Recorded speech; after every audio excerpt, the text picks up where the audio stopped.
Network 官方到底在等什么呢？全球社区都在翘首期盼的 KYC 的通过和主网开启的呼声如此之大，可以说无数的老矿工、新先锋都一次又一次在期待和愤怒中度过。但是 Pi Network 官方似乎一点儿都不着急，官方到底在等什么？大家好，欢迎各位大佬再次来到大 logo， 持续为 Pi 赋能频道。今天影片很重要，希望看到影片的兄弟姐妹能看到最后，可以解答我们心中的很多疑惑。首先，我们可以确定的是 ，Pi 正在等待更多关于虚拟货币法案细则的出台。为什么这样讲？因为 Pi Network 目前的发展一直就是踏着各国的法律红线的边缘在发展，这是不可否认的现实。只是 Pi B 目前它还没有价值，因为 Pi Network 目前还是中心化的。一旦有了价值就不一样了，因为 Pi Network 的体量太大了，几千万人，什么概念？而且都要进入加密行业。大家都知道，全球最大的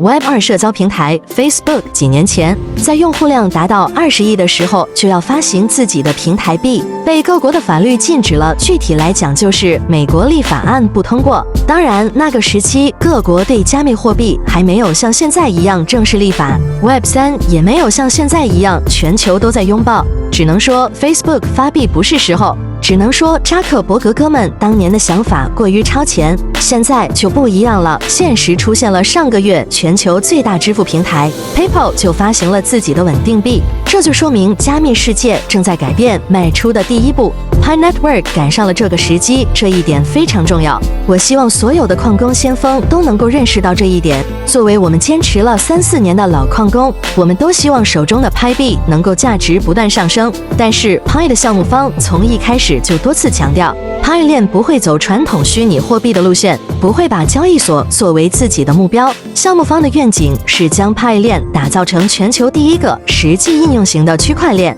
不仅赋予 Pi 币金融属性，还要将这条公链作为下一代互联网的基础工具。这意味着 Pi 链将在各个行业中以 Web3 的形式运行，包括传统生活中的各种需求，如衣食住行、社交娱乐等等，都将在 Pi 链上运行，并以改变利润分配模式为核心价值。它将虚拟与现实高度结合，创造一个全新的互联网构架应用，使 Pi 币在所有行业中作为高度共识和高度流动的币种，通过不断增值，最终产生与各国法定货币相比的高价值属性。但是如果 Pi 链应用不能成功，怎么能实现 Pi 币的高价值呢？如果 Pi 币只在交易所中交易一段时间，那无非是一个投机性的循环过程，而这对于币圈的朋友来说已经不是什么新鲜事了。从法律角度来看， Pi 币只要符合当前的美国联邦证券法律框架和细则就可以上交易所，但是这些法律条款根本不能代表未来的虚拟货币法律细则。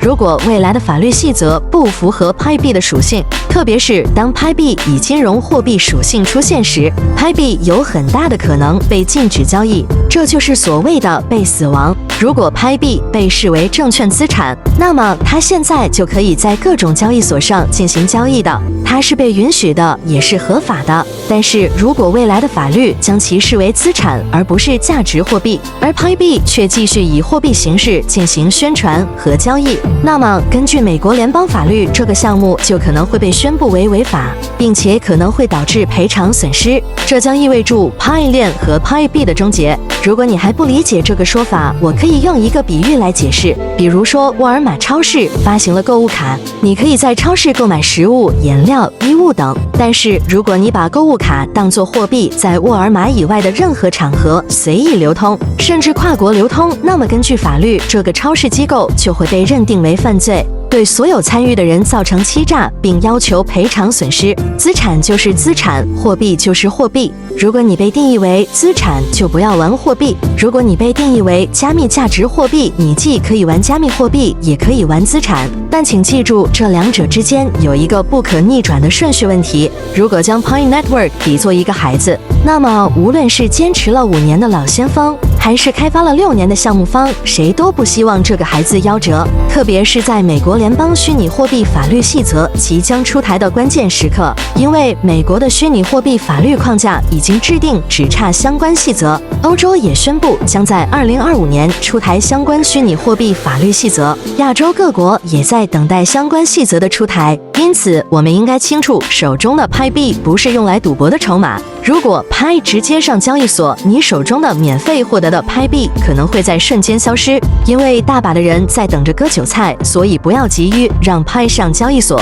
请记住 ，Pi Network 的愿景是基于法律规则和红线之上的。有人可能会提到，中国前几天已经出台了虚拟货币法律，加密货币属于个人资产，受到法律保护，并在香港设立了加密货币实体交易所，要引领全球区块链的未来，打造全球最大的数字港。这听起来很不错，但请仔细思考中国的法律体系和世界其他地方的法律体系是否兼容，是否能够与全球所有的法律细则相匹配。这个问题很重要，因为即使在中国出台了虚拟货币法律，也不能保证它与全球其他法律完全吻合。所以派的合法性在全球范围内仍然受到法律规定的限制，不会因为某一个国家的政策而无限制的发展。每天我们都强调要珍惜手中的派币，但是让我们仔细思考一下，为什么欧美的先锋矿工从来没有表现出对主网开源的焦虑，其他国家和地区的先锋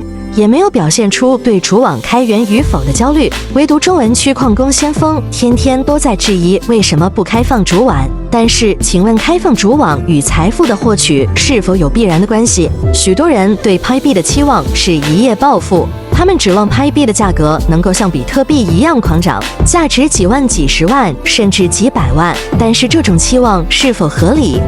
很多人误以为只要主网开源了，派币就会迅速升值，而如果主网不开源，派币将永远无法交易。然而这是一个误解，事实上派币是可以马上开源的，因为它本来就是去中心化的，代码框架早就写好了，就像手机解锁一样，点开就开源了。然而到目前为止，全世界的所有交易所都是中心化的，还没有一个真正意义上的去中心化交易所。很多人讲，目前全球有很多交易所是去中心化的，请问目前新开的去中心化交易所的币哪里来的？是不是还是用户从中心化交易所购买充值到里面的？还是脱离不了中心化？和 Pi Network 完全相反，您只要加入 Pi Network 一天，你的钱包里就有派币，不需要经过第三方，直接就可以在任何生态里去消费。此外，绝大多数人忽视了一个关键问题，那就是派币的价值是由参与度决定的，只要你参与就可以获得派币，只是数量多少的问题。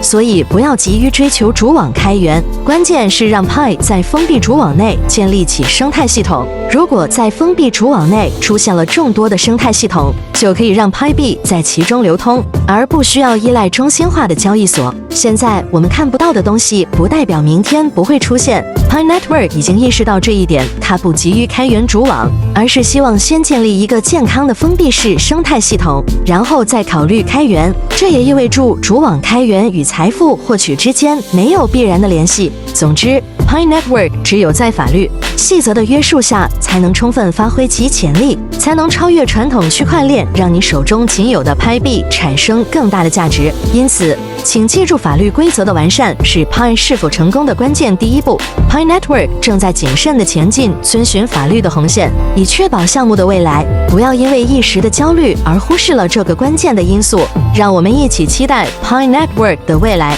希望它能够成为全球范围内的重要区块链项目。好的了，今天就分享到这里，感觉有帮助，感谢分享、订阅点亮小铃铛，谢谢观看，下期再见。